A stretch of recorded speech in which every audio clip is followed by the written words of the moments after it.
Vytė turėjo savivaldą. Teoriškai jį save vadinasi karališkoji Vytė, kadangi mokesčius mokėdavo pačiam Prūsijos karaliui. Ne senamiestyje, pramogos jau laukė Vytėje. Tai žodžiu, Klaipėdos istorija siekia ne ordino užkariavimus, o siekia baltų atsikraustimo į Lietuvos teritoriją laikotarpį. Sakė, labai daug surinko homoseksualų. Jau tais laikais buvo. Buvo. Aš dirbau visą gyvenimą su jais.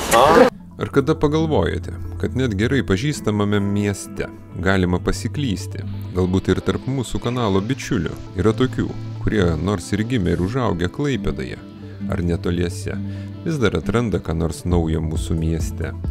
Kitigi teigia, kad Klaipėdoje pasiklysti neįmanoma, juk čia, kaip juokaujama, vos 3 pagrindinės gatvės. Tačiau miestas vis dar slepia daugybę neatrastų istorinių lobynų.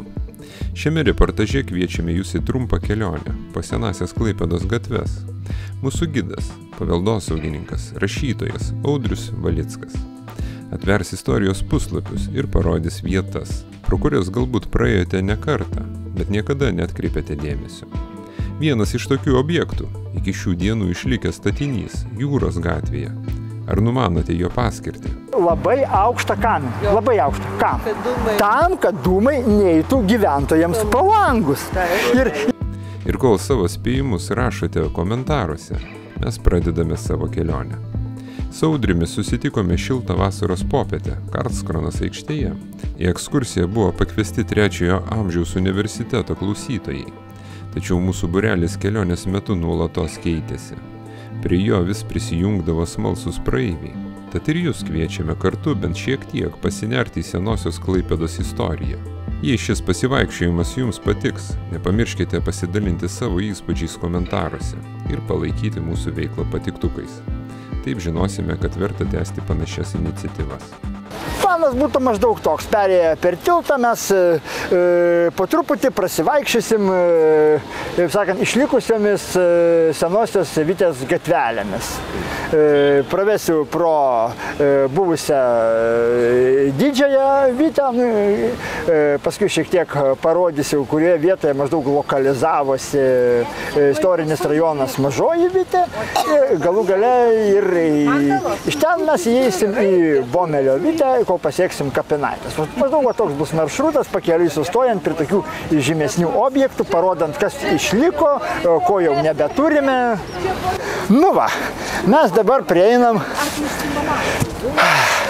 tiltą į istorinę Didžiąją Vytę. Didžiąją Vytę, ne? Šitą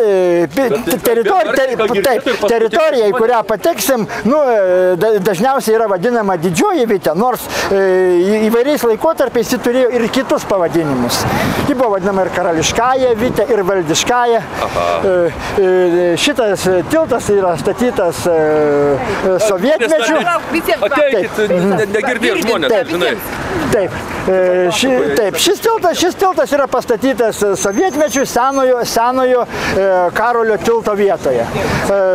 Karolio tiltas irgi laikui bėgant keitė ir savo architektūrinę išvaizdą ir konfiguraciją. Pirmasis buvo pastatytas 1829 metais, o iki tol vienintelis tiltas tai buvo tas Biržos tiltas. Šio tilto iki to laikotarpio nebuvo ir gyventojai, kurie galbūt dėl kažkokių priežasčių nenorėjo keltis per tiltą, o Biržos tiltą, čia jie persikeldavo keltu. Keltu? Taip, čia veikia keltas. O ką čia jungia šitas tiltas? O šitas tiltas jungia buvusi žuvų turgų, kurį dabar mes žinome kaip Karlskronos aikštė ir prieplauka, o istoriškai buvęs žuvų turgus, ir jungia Didžiąją arba Valdiškąją Vytę. Dabar visi atkreipkite dėmesį į šią vystytojų užimtą teritoriją. Ir įsivaizduokit, va čia kaip dabar prasideda gatvė, tai iškart va šitoj vietoj stovėjo vienas didžiulis ir įžymus miesto pastatas. Ir tai buvo Karališkoji muitinė. Taip, 3 aukštų su mansarda pastatas. Jo pamatai kažkur va čia ir turėtų būti, kur dabar įvažiavimas, tvora, maždaug čia.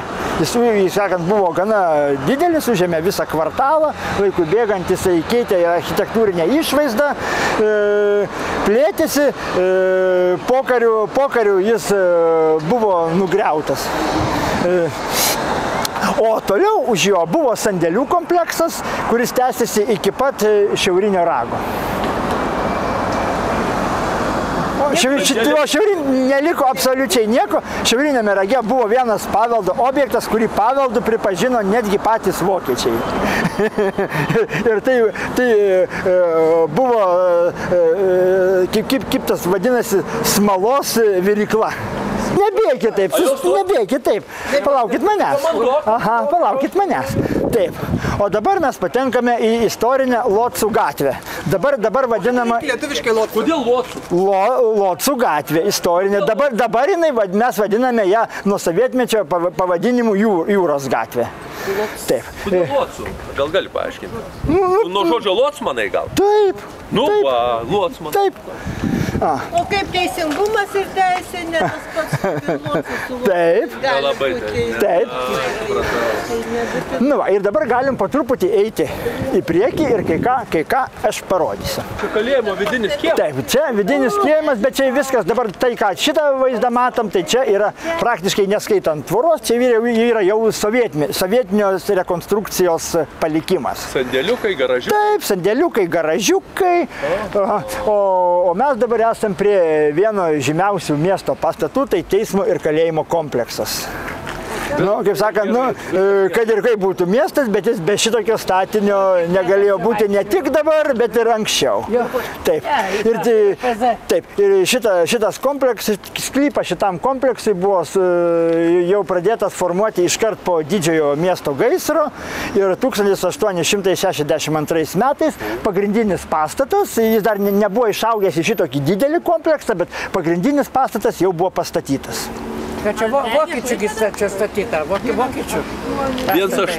1862. Mėmelis. Jeigu iki 23 metų, reiškia, buvo statyta Vokietijos laikotarpiu, ne Lietuvos laikotarpiu. O aš papasakosiu, mano tėvas šitam kalėjime sėdėjo. Žinau ir šitą istoriją. Jo, reiškia, mano tėvas 39 metais, kada jau atėjo čia vokiečiai, visus lietuvius išvarė, jis perėjo sieną, dar pas savo draugą, kuris tarnavo čia kažkur kažkokiame ūkį. Vokiečių, reiškia, šeimininkas paskambino policijai, kad lietuvis atėjo iš Lietuvos. Aha, stukačius. Ir čia į tą kalėjimą įpadu. Sako, sėdžiu, o sakė, labai daug surinko homoseksualų. Jau tais laikais buvo. Buvo. Taip, niekad Dirbau visą gyvenimą su jais. Dabar jau matom po rekonstrukcijos iškilusius kalėjimo komplekso pastatus. Ten buvo arklidės. Kur? Va. Šitas pastatas yra arklidės. Čia nėra išlikusių autentiškų pastatų. Čia, tai, mašinų tada dar nebuvo. Kaipgi dėmesį į šitą, kaip sakant, modernios architektūros pastatą. Kada pastatytas? Ketvirtajame dešimtmetyje, apie 30 metų kažkur antrojoje pusėje buvo pastatytas. Kas suprojektavo? Lietuvos prie Smetonos. Taip. Dabar jį žinome kaip hospisą, anksčiau čia veikė ir kitos įstaigos, galbūt daug kas prisimena jį. Taip, ir dispanserį prisimena, o istoriškai čia buvo amatų rūmai. Profkė vienu. Profkė, tokia. Mokinosi vaikai. Taip. Lietuvos valdžia pastatė savo... Taip, Klaipėdoje du tokie buvo. Tai yra Vitėje buvo šitie amatų rūmai, kol 37-ais iškilo amatų rūmai Smeltėje, jūs ten žinote Bijūnų gatvėje tą. Žinote. O dabar mes priešais matome vieną nepaprastai svarbų visam miestui ir visam regionui pastatą. Daugelį metų mes jį žinome kaip apleistą, nebenaudojamą ir ganėtinai nesulaukiantį nei dėmesio, nei deramos pagarbos. Taip. O O tai yra uosto valdybos pastatas. Būtent iš čia buvo administruojamas Klaipėdos uostas. Ir šitame pastate savo kabinetus turėjo patys žymiausi su uostu susiję mūsų žmonės. Uosto direkcija. Taip, pradedant ten nuo Liudviko Stulpino iki Šimoliūno ir kitų. Bet paskui butai buvo, ne? O sovietmečių šitas pastatas buvo paverstas gyvenamuoju, tai tiesiog buvo butai. Kad gyventojai išsikėlė, buvo įvairios versijos svarstytos, tačiau pastatą nepavyksta niekaip restauruoti iki šių laikų, nors idėjų tikrai ir mane buvo pasiekusios idėjos, kad jau tuoj restauruosim, atkursim, padarysim, įrengsim šį ir tą ir aną, viską darysim, eina metai po metų, niekas nepajuda. Ir jis negriuvo kažkodėl? Negriuvo, nes yra labai tvirtas, o po pastatų yra įrengti labai didžiuliai rūstiai. Slėptuvės, tai čia. Įėjimas pastato buvo čia. Pagrindinis įėjimas buvo iš dabartinės uosto gatvės pusės, o tarnybinis įėjimas buvo iš to meto kiemo, stovo. Tai gatvės nebuvo. Šitą dabar trupučiukai ir apie gatvę pasakysiu. Pats pastatas buvo statytas dar vokiečių administracijos 1883 metais, iškart jis buvo suprojektuotas kaip skirtas uosto administracijai.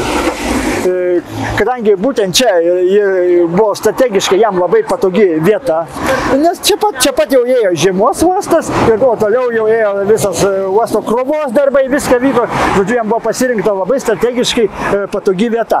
Tačiau sovietmečių gatvė buvo taip išplatinta, jog pastatas atsidūrė praktiškai vos nevažiuojamoje daly. Tai buvo siaura gatvė. Gatvė buvo visiškai normali, tiesiog sovietmečių buvo pristatyta va ši tvora, kurią mes dabar matome. Taip, kalėjimas iš priekio neturėjo va šitos tvoros, aiškiai matote, čia yra sovietmečio mūras. Taip, ir dar išplatinta į abi pusės, ir į šitą, ir į tą. Ir pastatas tiesiog atsidūrė tiesiog kaip gatvėje. Leido suprojektuoti, kad nesaugiai nebuvo. Šitą tvorą? Ne, gatvę praplėsti. Tai sovietmečio, jūs turėkite omeny, dabartinė, naujoji uosto gatvė. Tai yra absoliutus svetimkūnis Klaipėdai. Parazitinė gatvė, kuri pastatyta ant paveldo likučių. Nuslavus išlikusi Vitės paveldą. Nes dažnai žmonės galvoja, kad uosto gatvė ir naujoji uosto gatvė kažkiek yra tapačios. Jos yra tapačios tik iki šitos vietos, kur mes stovime. Nuo Karolio arba, kaip mes žinome, Pilies tilto, ėjo būtent ši trasa, kuri istoriškai buvo Malkų gatvė. Sovietmečiu dar buvo pervadinta uosto gatve, vokiškai Holstrasse, tai Malkų gatvė. Tačiau pati Malkų gatvė, ji buvo didžiąją dalimi tiesi, šiek tiek nežymiai lenkėsi, bet buvo daugmaž tiesi. O sovietmečiu, iki čia, iki šitos tvoros, dar ėjo tiesi ir tada kiaurai per paveldą buvo nutiesta visiškai nauja magistralė. O istoriniai kvartalai patekę tarp dabartinės naujosios uosto gatvės ir buvusios pačios jau uosto teritorijos beveik visi buvo sunaikinti. Sunaikinti su viskuo, su pastatais, su gatvės grindiniu, viskas išnyko nuo žemės paviršiaus. Senosios Malkų gatvės trasą dar galima vizualiai atkurti, nors pasivaikščioti jau nepavyks, bet vizualiai išvelgti dar galime. Nes dabar žiūrėkit, nuveskite tiesią liniją nuo šitos gatvės atkarpos ir pastato, tiesiai liniją, kuri eitų palei dabartinius tos uosto sandėlius. Tai va čia ir buvo istorinė Malkų gatvė. Ar kiek tai ėjo toli? Ji ėjo iki dabartinės Sankryžos gatvės. Žinot, kur yra Sankryžos gatvė? Kur yra vadinamasis Stulpino namas, tą žinot. Tai siūlau tada tęsti mūsų kelionę Locų arba dabar žinoma kaip Jūros gatve. Dabar esam prie daugelių gerai žinomo pastato kaip Vokiečių kultūros centras arba Simono Dacho namai. Pastatas buvo pastatytas netrukus po didžiojo gaisro, apie 1856 maždaug, matosi neorenesansinis stilius. Jis ilgą laiką buvo irgi skirtas įvairiom administraciniam funkcijom. Bet pačią žymiausią savo funkciją šitas pastatas įgavo 20 amžiaus pradžioje, kai būtent čia įsikėlė miesto policija. Policija? Taip. Teismas? Teismas ir policija, ne per toliausiai viens. Per vidurį arkliai. Ir per vidurį arkliai. Taip. O dabar atkreipkite dėmesį, po didžiojo sovietinio suniokojimo, kaip neliko miesto užstatymo. Štai buvo 3 gatvelės, kurios mums atrodytų dėl savo išplanavimo gana keistai, kadangi maždaug Locų gatvė, daugmaž šiek tiek yra lenkta, bet daugmaž vis tiek veda apytiksliai. O 3 gatvelės vedė maždaug tokiu kampu. Pirmoji iš jų buvo Mikšo gatvė, lietuviai ją vadino Mikšo gatvė, šita Mikšo gatvelė, o vokiečiai ją vadino Jūrininkų gatvė. Tai kur? Čia baigė, aišku, o ten kur jos galas? Čia buvo pabaiga. Tokia trumputės, tu jo.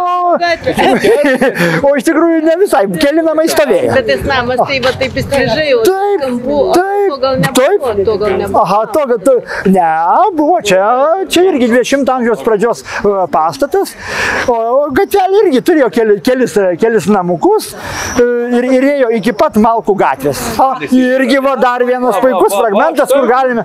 Kažkas išlikė? Taip, akmenys, irgi senieji miesto akmenys. Kur senieji miesto akmenys? Nu va, kad ir čia. Va. Ir pilna, kur vaikščiosit po miestą, jų visur aptiksit. Nes gatvės niekas jo nesaugo, niekam neįdomu, va matot. Sakau, va gatvėj buvo normali, trumpa gatvytė su savo grindiniu, kur ne vieno akmens nebėra. Bet gal gerai, nors taip išsaugojo. Buvo mėsininkų gatvelė. Vokiškai Fleischerstraße, dar viena gatvelė. Šita gatvelė buvo pasižymėjusi to, kad, palaukit, dabar viską pasakosiu. Šita gatvelė pasižymėjo to, kad kairėje pusėje užstatymo nebuvo, buvo vien tik tais tvora. Buvo pora namų tik tais dešinėje pusėje. Ir dabar mes esame prie vieno irgi tokio neeilinio pastatėlio. Šitą. Aha. Ir daugelį dešimtmečių niekas nežinojo, kas yra šitas pastatas. Kam jis buvo skirtas. Kaminas yra. Kaminas yra. Taip. Bet niekas nežinojo, kam iš tikrųjų šitas pastatas buvo skirtas. Taip. Ir buvo įvairios hipotezės keliamos, viena už kitą kvailesnės. Aha. Nėra durų. Aha. Kaminas yra, bet durų nėra. Tiesą pasakius, įėjimas buvo, jis tik užmūrytas. Įėjimas buvo. Ką čia deginu? Tai va, pasakysiu, ką deginu. Ir keisčiausia, kad šito nežinojo net ir kultūros paveldo departamentas. Ir išmąstyti jį, o kadangi apie šį pastatą nėra labai išsamių rašytinių šaltinių, pavyzdžiui, Martyno Gelžinio plane, šis namukas net nėra pažymėtas. O inspektoriaus Kvanto plane jis pažymėtas tik nedideliu taškeliu, tačiau neturintis numeracijos. O kadangi neturintis numeracijos, apie jį nebus duomenų ir miesto adresų knygose. Šią pastato paskirtį pavyko nustatyti būtent dedukcijos metodu. Kaip pasakė garsusis seklys Šerlokas Holmsas, kai atmetė visas versijas, kurios yra neįmanomas, paskutinė versija, kad ir kaip keistai skambėtų, ji ir yra tiesa. Tas pastatas buvo Vitės žvejų žuvų rūkykla. Atspėjau beveik. Pažiūrėkit, matot, pastatas eina taip kampu istorinis, va šitai. O čia buvo istorinė Rožių gatvė. Čia Rožių gatvė? Taip, čia ėjo Rožių gatvė. Čia, kur dabar stovi užėmęs šitas sklypas ir jis tęsiasi iki pat Malkų gatvės ir kampu siekė buvusią anglikonų bažnyčią. To namo nebuvo? Kurio? Šito namo. Šitą stovėjo nuo 20 amžiaus pradžios, va šito nebuvo. Ai, buvo. Aha. Čia yra... Taip. Tai va, čia, kur mes dabar esame, ėjo senosios Rožių gatvės trasa. Ir gal dar kuris prisimenat, iš Rožių gatvės užstatymo buvo išlikęs vienas pastatėlis anoje gatvės pusėje. prisimena tokį 2 aukštų su mansarda namą, kurį buvo sudaužęs uraganas ir ilgus laikus jisai stovėjo toks labai apgriuvęs, griūvantis, vis nykstantis, griūvantis. Gal dar prisimenate? O šitą, o mes dabar, kaip sakant, esame įpratę, kad čia tebėra ta pati jūros gatvė. Tai šita jūros gatvės atkarpa istoriškai vadinosi Kaulų gatvė. Kaulų? Kaulų. Kaulų gatvė. Nenorėčiau gyventi Kaulų gatvė. Nu, toli gražu ne pats blogiausias variantas, buvo dar keistesnių, patikėkit. Dabar mes matome priešais 20 amžiaus pradžios užstatymą. Galim netgi prieiti arčiau. Vitė, pirmą kartą istoriniuose dokumentuose, kaip atskiras miesto rajonas, buvo paminėta dar 1437 metais. 400. Taip. Tuo metu tai buvo žvejų kaimas, kuris priklausė piliai ir mokėjo jai mokesčius. Bet jis nepriklausė Klaipėdos miestui. Tai buvo visiškai atskira teritorija. Miestas buvo tenai saloje, dabartinėme senamestyje, o čia buvo tiesiog žvejų gyvenvietė, kur gyveno žvejai, jie ten, kaip sakant, vertėsi būtent, ką jiems gamta davė, o mokesčius mokėjo ordinui ir būtent pilies komturui.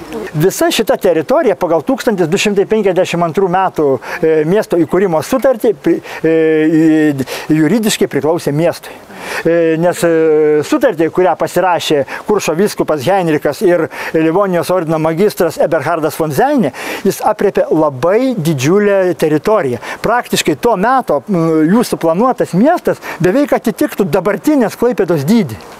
Jie buvo suplanavę labai didžiulį centrą. Tai bus ir politinis, ir kultūrinis centras, su bažnyčiomis, su gyvenamaisiais kvartalais, su įvairiomis tuo metu, kaip sakant, įstaigomis. Ten visko pilna, ten ir karčiamų užeigų, visko turėjo būti pilna. Jie, žodžiu, suplanavo ten tokius kaip 13 amžiaus vasiukus. Miestas buvo labai gražiai suplanuotas, tačiau įgyvendinti jo sumanimo nepavyko praktiškai iki 18-19 amžiaus. Ir netgi miestas buvo praradęs statusą, kadangi 1257 metais miestas gavo Dortmundo miesto teisės. Ir laikinai, netgi labai laikinai, Memelis netgi buvo vadinamas Neu Dortmundu. Ką tai reiškia? Naujasis Dortmundas. Bet čia labai trumpai jisai tik tais ir juridiškai tai nebuvo įteisinta. Dortmundo reiškia, kad miestas turės savivaldą, miestą pasidalins vyskupas, miestą pasidalins pilis ir kaip sakant, bus magistratas ir jis turės savo jurisdiką. Trupučiuką nuolydis veda į Kuršių marias, o tuo metu jokių uostų dar neegzistavo, nei mintys apie jokius uostus. Čia buvo paprasčiausiai žvejybai tinkamos vietos, kur žvejai tiesiog įsikurdavo pamary, pasistatydavo trobelę ir prakusdavo, kiek ten jiems gamta leisdavo. O planingas toks Vitės užstatymas jau, galima sakyti, kažkur prasidėjo maždaug nuo 16-17 amžiaus, jau toks planingesnis, kaip atskiro rajono užstatymas.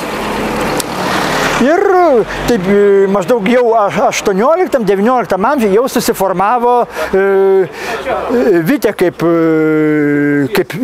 atskiras miesto juridinis objektas. Jis nepriklausė pačiam miestui.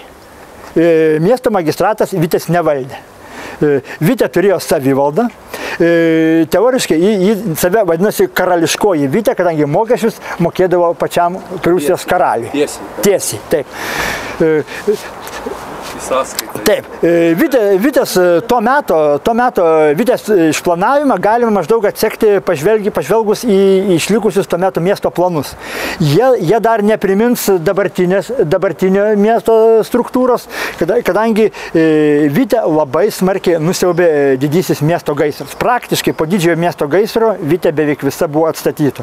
Mano, kiek aš, pavyzdžiui, asmeniškai žinau, tai aš iš viso, sakysim, kvartalo, viso rajono, žinau vieną pastatą, kuris yra statytas prieš didįjį gaisrą, paskui jums parodys.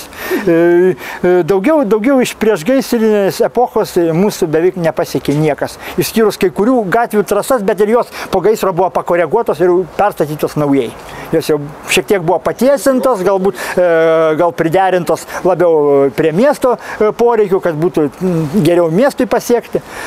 O šiaip ilgą laiką Vitė garsėjo kaip toks labai prastos reputacijos miesto rajonas. Ir XIX amžiuje, žodžiu, iškilo toks poreikis. Vitė turėjo maždaug virš 3000 gyventojų, pačioje Klaipėdoje gyveno virš 6000 gyventojų. Ir Vitė galvojo, kad jiems jau yra metas prisijungti prie Klaipėdos. Ir jie kreipėsi į miesto magistratą, prašydami, kad juos inkorporuotų į miesto sudėtį. Bet miesto magistratas šito daryti tikrai nenorėjo, greičiausiai jau vien dėl to, kad pats istorinis Vitės rajonas turėjo labai prastą šlovę. Kadangi mieste, kaip sakant, ten veikia griežtai įstatymai, ten viskas buvo reguliuojama, o Vitėje tuo tarpu bazavosi visa ta marginali publika, kuri buvo išstumta iš senamiesčio ir kitų miesto rajonų. Tai žodžiu, čia veikia ištisos landinių kompleksai, visokie lošimo namai, kabakai, nu ir neslėpsim viešieji namai. Visa tai, kas buvo išguita iš prestižinių laikomų miesto rajonų, tokių kaip senamiestis, krūmamiestis, kur tikrai egzistavo ir policija, ir neleido jiems ten, kaip sakant, lėbauti, linksmintis per naktis dienas. Tai visa šita marginali publika įsikūrė būtent Vitėje ir čia kiekvienas turistas, kuris koks jūrininkas atplaukęs, jis pirmiausia žinojo, kur rasti pramogų. Ne senamiestyje, pramogos jau laukė Vitėje. Kuomet vyko jau planingas atstatymas bendras viso išdegusių kvartalų, tada jau magistratas galų gale sutiko. Ir 1856 metais Vitė buvo įjungta į Klaipėdos tuometinio Memelio miesto sudėtį. Ir nuo to laiko Vitė tiesiog, mes dabar Vitę žinome kaip miesto dalį, bet ne kažkokį atskirą kaimą, kuris egzistavo greta. Anglų medienos pirklys Mitrėjus turėjo savo sandėlį medinį. Jis dar turėjo pasistatęs ten lauke pašiūrių dengtų, žodžiu, ir tą vakarą jo sandėlyje kilo gaisras. Šiaip buvo ten komanda, kuri atbėgo jau gesinti, bet tą vakarą siautė labai stiprus vėjas. Ir jų pastangos gesinti buvo nesėkmingos. Gaisras greit persimetė į tas pašiūrės apačioje sudėtas, nuo pašiūrių peršoko ant gretimų sandėlių ir gaisras tiesiog žaibiškų greičių plėtėsi į pietinę miesto pusę. Tai kur ta lentpjūvė buvo tuo? O jo lentpjūvė buvo Balasto aikštėje. Balasto aikštė šiuo metu nebeegzistuoja. Ji dabar ta teritorija yra Klasko vidinė teritorija. Klasko. Ten. Buvęs prekybos uostas. Ir pavarė čia. Ne visiškai visa, nesudegė šiaurinė miesto dalis, kuri buvo negausi. Bomelsvitė nesudegė, Zandvėras, Vilhelmštatas, tos šiaurinės miesto dalis, kurios buvo į šiaurę nuo vėjo krypties. Ir išliko didesnė dalis Friedricho priemiesčių. Kadangi? Per upę peršoko gaisras. Iš pradžių gaisras peršoko per dabartinę Dangės upę ir persimetė į senamiestį. Būtent tą seniausią miesto dalį senamiestį, kuriame žinome tarp dabartinės Dangės ir Didžiosios vandens. Todėl jis sudegė labai smarkiai ir ten tik tai išliko negausus pavieniai pastatai, kurie vėliau ant jų tiesa buvo atstatyti jau po gaisriniai pastatai. Dėl to dar yra išlikusių kai kurių ankstesnių pastatų fragmentų. Va čia mintimis nusiveskite trasą. Va čia, kaip mes esame Krovėjų gatvėje, tiesiai, taip, čia buvo Krovėjų gatvė, tiesiai link išnykusios Malkų gatvės. Tai kampe, ten, kur maždaug stulpas kažkur tame rajone, įsivaizduokit, stovėjo vienas gražiausių ir labiausiai fotografų įamžintų miesto objektų. Tai buvo Anglų bažnyčia. Anglų bažnyčia? Taip. O čia šita bažnyčia jau stovėjo irgi? Stovėjo čia baptistų bažnyčia. Viena priešais kitus. Taip. Ne baptistų. Taip. 1863 metais pagal piešimo mokytojo Gustavo Waldhauerio projektą buvo suprojektuota bažnyčia anglų jūrininkams. Nes tuo metu Klaipėdos uoste daug lankydavosi anglų jūreivių, o kadangi anglai savęs nelaiko būtent katalikais, kadangi jie nuo Henriko VIII laikų atsiskyrė nuo Romos popiežiaus ir įkūrė savo anglikonų bažnyčią. Tai anglai pasakė, mes nenorim lankytis katalikų bažnyčioje, gal galit mums pastatyti savo. Ir miesto magistratas leido, sako, jeigu susirinksit lėšas, tai kaip sakant, lėšas skyrė tiek miestiečiai, tiek jūreiviai ir didelę pinigų sumą bažnyčios statybai skyrė Anglijos karalienė Viktorija.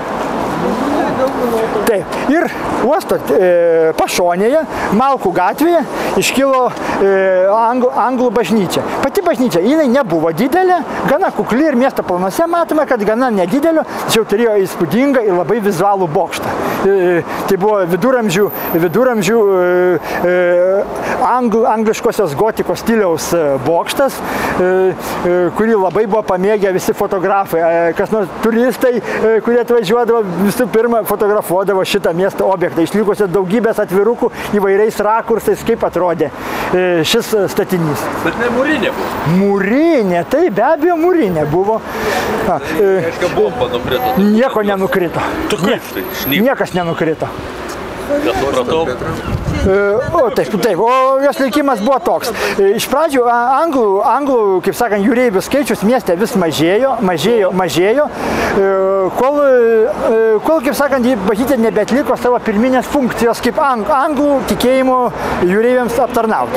Tada susirinkę, kaip sakant, miesto vadovai nusprendė bažnyčią perduoti katalikų parapijai. Šioje bažnyčioje buvo laikomos mišios lietuvių kalba. Kelintais metais? Prie Smetonos apie 30-uosius. Tai miestas buvo perduotas lietuviams katalikams, tai turėtų labai Virginijai patikti, nevertina lietuviškumą. Taip, aha. Ir su sąlyga, kad ši bažnyčia išliks, niekada nebus nugriauta, atliks savo religinės funkcijas. Ir iš pradžių viskas kaip ir klostėsi gerai, jeigu nebūtų atėję sovietai, kuriems, kaip sakant, nei dievo, nei bažnyčių nereikėjo. Jie turėjo savus dievus ir savus pranašus. Toks ir išliko mums nuo 19 amžiaus, tačiau daugumą galbūt nežinote, jog būtent ši teritorija, Ferdinando skverą, yra pati seniausia Klaipėdos teritorija. Kadangi mes Klaipėdos miestą, kaip gyvenamos teritorijos pradžią, dažniausiai siejame su būtent 1252 metais ir čia Vokiečių ordino įsikūrimu. Tai tokia yra oficiali Klaipėdos miesto pradžia. Tačiau Klaipėda vis dėlto buvo gyvenama nuo labai senų laikų. Ne senamiestis, galbūt ne senamiestis, ne naujamiestis, bet Klaipėdos teritorijoje žmonių gyventa nuo labai ankstyvų laikų. Ir vienas tokių pėdsakų buvo atkasta būtent va čia Ferdinando skvere. Nes vykdydami rekonstrukciją, archeologai atrado akmens amžiaus gyvenvietę. Taip. Tai žodžiu, Klaipėdos istorija siekia ne ordino užkariavimus, o siekia baltų atsikraustimo į Lietuvos teritoriją laikotarpį. Kokiai plati eismui pritaikyta. Tam, kad suformuoti tokią plačią gatvę, sovietai paaukojo dvi istorinės Vitės gatves – Inkaro ir Ferdinando. Ferdinando gatvė, o dabar žiūrėkit, va šitas namas ir palei jį einanti, įsivaizduokit, raudona gatvės linija, einanti va palei šitos išlikusius pastatus. Visi, atsisukit. Taip, tai ši gatvė, kur eina ten, buvo Ferdinando gatvė. Taip jie vadinasi, nes ir aikštė buvo Ferdinando aikštė ir nuo jos prasidėjusi Ferdinando gatvė. Ir jį ėjo iki pat Šlėvio gatvės, aš parodysiu, kur jinai buvo. Kita gatvė Ji maždaug prasidėjo irgi nuo čia, atsišakojo čia, kur mes, tas buvo tas sankryžas, kur mes pirmą buvom išėję, ir čia buvo Inkaro gatvė. Šitie pastatai, kur dabar stovi, va šitie daugiaaukščiai baisuokliai, aš juos dar prisimenu, jų vietoje stovėjo istorinis užstatymas. Buvo išlikę 19 amžiaus pastatai, 2 aukštų namukai su mansarda. Iki maždaug kokių 2000-ųjų jie dar stovėjo, buvo apleisti, griuvo, kol likučius savininkas išpirko, nušlavė ir pastatė va šitos baisuoklius. Nesigilinsim, tiesiog žvilgtelsim. Štai čia dar vienas įdomus miesto pastatas, tai buvusi Ferdinando aikštės berniukų mokykla. Jis buvo, šitas dar, kai aš mokinausi, šitas va, čia buvo Šerniaus gatvė. Jie atsišakojo ten, kur aš jums rodžiau Rožių gatvę. Jie atsišakojo nuo jos ir vedė iki čia. Čia Malkų gatvės fragmentas iš Ne, čia ne Malkų. Malkos bus toliau. Čia buvo Šerniaus gatvė. Šerniaus gatvė, nu taip vadinasi, netgi ir prie vokiečių. Štai 20 amžiaus pradžios modernizmo architektūros pastatas. Statytas kažkur gal tarp 1-2 dešimtmečio, apie 10 metus, panašiai kaip ir gretimas. Tai buvo istorinis svarsčių ir matų kontrolės pastatas. Autobusu važiavęs ir pešiom vaikščiojęs. Ir aš prisimenu, kai aš padaviau pareiškimą mokintis vakarinėje mokykloje, į savo būsimąją mokyklą atėjau pešiomis istorinę Malkų gatvę, kuri buvo va čia. Va. Čia buvo istorinė Malkų gatvė, kuri vedė iki pat uosto administracijos pastato ir toliau iki tilto. O toliau... fragmentas, kur išlikęs. Taip, o va čia yra išlikęs vienintelis autentiškas senosios Vitės. Taip, ir dabar visam mieste rasite šitokių akmenų, kurie yra panaudoti bele kur su prasme ir be prasmės. Visa Malkų gatvės trasa dar buvo įmanoma pereiti pėsčiomis. Ją sunaikino visiškai dabartinė miesto valdžia, jau nepriklausomoje Lietuvoje, atidavusi uosto poreikiams šitą miesto dalį. Esame prie sveikatingumo namo. Jis dar buvo vadinamas kartais Gaidžio namu dėl vienos ypatybės. Čia, kur dabar yra tas žalia apžėlės toks šabakštinėlis, čia stovėjo skulptūra su fontanu, vaizduojanti Gaidį. Dėl to pastatui buvo neoficialiai prigijęs Gaidžio namo pavadinimas. Nors jo oficialus pavadinimas tai buvo sveikatingumo pastatas. Jis atliko labai iš tikrųjų daug funkcijų. Šitame pastate... Laikrodis su bokšte. Taip, ir jis stovėjo laikrodis. Laikrodis atstatytas jau yra dabar, kai aš mokinausi, laikrodžio dar nebuvo. Žodžiu, pastatas atliko labai daug funkcijų. Iš vienos pusės čia buvo įkurta ir bilietų kasa, kur galėjai nusipirkti bilietus tenai tiek į keltą, tiek į tramvajų. Buvo įkurta pirtis, žmogus galėjo ateiti, kaip sakant, kitoj vietoj, tarkim. Taip, visuomeninė pirtis. Dar, pavyzdžiui, sakykime, tėvai, kurie kažkur netoliese, gal turėjo kažkokį darbą, kažkur dirbo netoliese, kažkur čia Vytėj, čia jie galėjo atvesti vaikus ir palikti į darželį. Pastate veikia ir tokia funkcija. Tačiau daugiausia, ko gero, jis yra žinomas dėl paskirties, kurią įgavo jau sovietmečiu. Nes čia buvo vakarinė mokykla, kuri vėliau buvo pavadinta Salio Šemerio 3 vakarinė pamaininė mokykla. Ir aš turėjau garbės šitoje mokykloje 2 metus prasimokinti.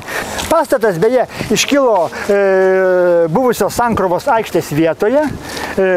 Jis pastatytas 1910 metais, o jo architektas buvo įžymus tuo metu Klaipėdoje dirbęs architektas Volteris Klėmanas. Jis labai mėgavo būtent šitokį dekoratyvų stilių su erkeriais, su tokiais arkiniais langais.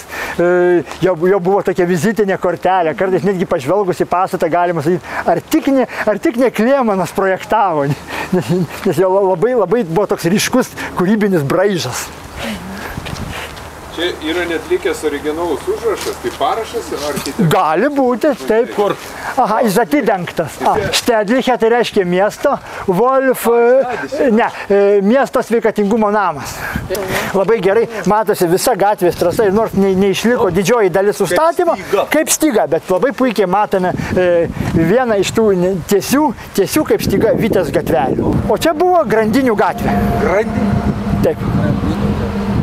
Va. Ir taip. Taip, va čia tiesiai, va, žiūrėkit, va šitaip ir ėjo, va, išėjo į Inkaro gatvę, dabartinę, kur mes buvom, ir ėjo iki pat Locų namo. Viskas šalia uosto. Viskas šalia uosto.